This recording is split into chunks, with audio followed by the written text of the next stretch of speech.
elenco ainda envelhecido, né? Já começou uma limpa há um tempo, né? Papa, por exemplo, como é que você classifica você que é um cara que conhece bem também, né? Por razões óbvias, o Renato Augusto. Como é que dá para qualificar a passagem do Renato Augusto pelo Fluminense em 1 ano e meio, 1 gol, 1 assistência? Um cara que, era um cara sempre muito próximo do gol, né? A famosa chapada. Não acertou uma chapada. Brasileira. Ele acertou em 1 ano e meio de Fluminense, ele acertou bolas na direção do gol. Ele finalizou, parece, 32 bolas no total em 1 ano e meio.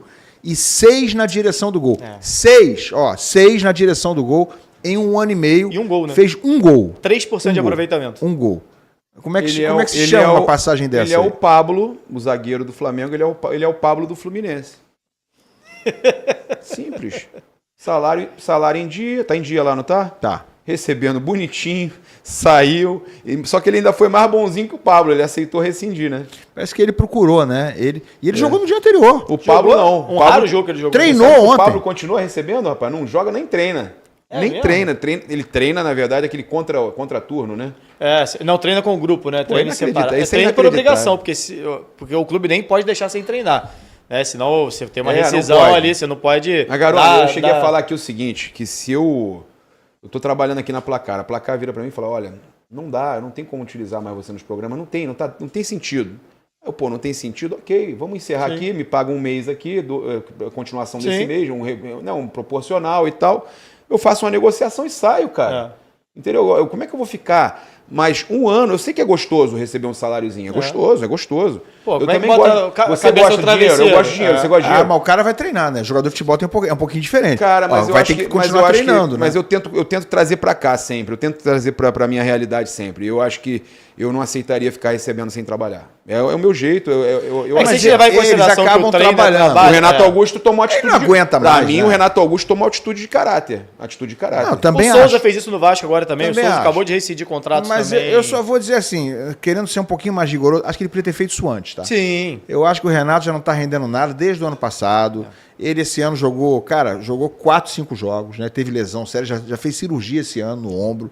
Cara, já podia ter feito isso antes. Mas convenhamos, assim... Mas ok, outros não fariam nem agora, né? Uma situação aqui, Lan, só para destacar uma situação aqui, eu sei que o Papa falou do Pablo, mas a situação do Pablo ela é um pouco diferente, tá? Diferente porque, no sentido do Renato, é uma questão física, um cara que não aguenta mais mesmo, o corpo realmente não aguenta, ele não conseguiu entregar isso ao Fluminense.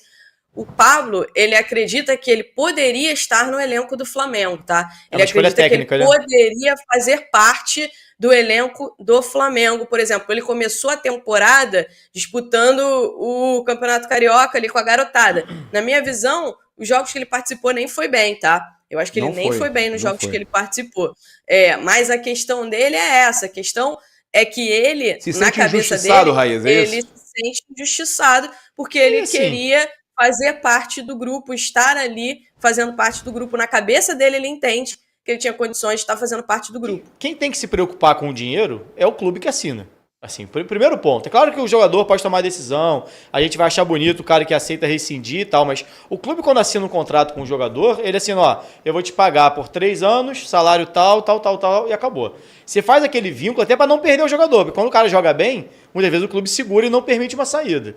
Às vezes você tem ali uma possibilidade de sair e tal. Então, quando o cara tá mal, o que o clube tem que pensar quando traz um cara que tem mais de 30 anos, um histórico de lesão, cara, é você tentar fazer um contrato que você consiga, de uma certa maneira, cara, trabalhar aquilo. Você faz o contrato por produtividade. Se bater o Vasco contratou o Maurício Lemos, ex-Atlético Mineiro. Um histórico de lesão, praticamente não jogou na temporada passada, na carreira inteira, 10 anos de carreira, só fez uma temporada com mais de 30 jogos.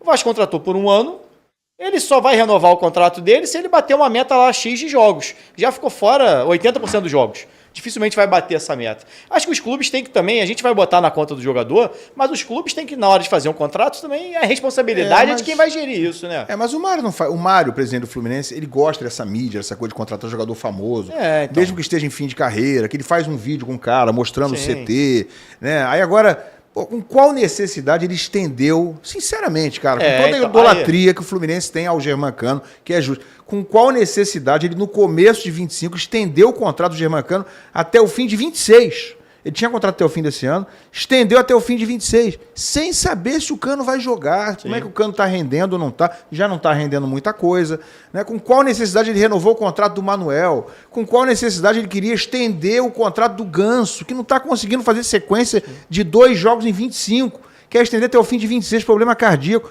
Cara, tá todo mundo torcendo pelo Ganso, né, para se recuperar. Mas, gente, uma coisa é uma coisa, outra coisa é outra coisa. Não dá para misturar. Mostra aí pra gente aí a janela do Fluminense do ano passado, Joãozinho. Bota na tela aí pra gente ver. Isso aí são jogadores que o Fluminense contratou no início do ano passado. Tá falando nisso aí que a gente tá falando agora.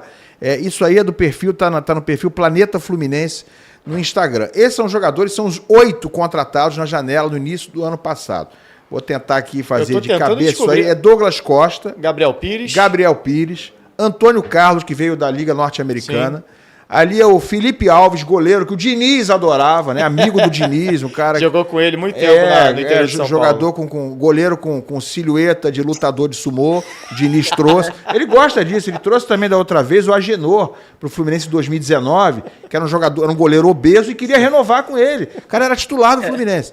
E ali embaixo tá Terans, Renato Augusto, Jean Lucumi, que praticamente não jogou, um colombiano bom de bola, um moleque de lado de campo. Eu acho. E o Marquinhos, que está no Cruzeiro hoje. Quantos desses estão no Fluminense ainda? Eu pergunto. Isso foi no início de 2024, na temporada que o Fluminense teve mais dinheiro para contratar em sua história, porque tinha ganho aquela premiação da Libertadores, tinha um monte de premiação acontecendo, rolando. Era hora do salto, né? Era hora do salto de investimento. E aí, contratou esses caras aí. Gastou uma grana. Quantos estão no Fluminense? Nenhum. O Renato era o último. Sobrou nenhum. Renato era o último remanescente. Então, gente, se isso aí não é rasgar dinheiro, eu não sei qual é o nome disso aí. Né? Porque realmente é uma loucura. Mas é por isso que eu acho que não dá para colocar na conta do jogador. Não, é quem contrata. É quem contrata. Se te convidam e vocês... Meu irmão, você vai. Ele vem ficar 1 milhão pra você ficar no banco do Vasco. Pô, isso aí, pô. A culpa não é do Renato, não é do Douglas Costa, não é do Terans. Entendeu? É de quem contratou, claro. Tem que ir lá treinar todo dia? Eu vou, pô, não tem problema.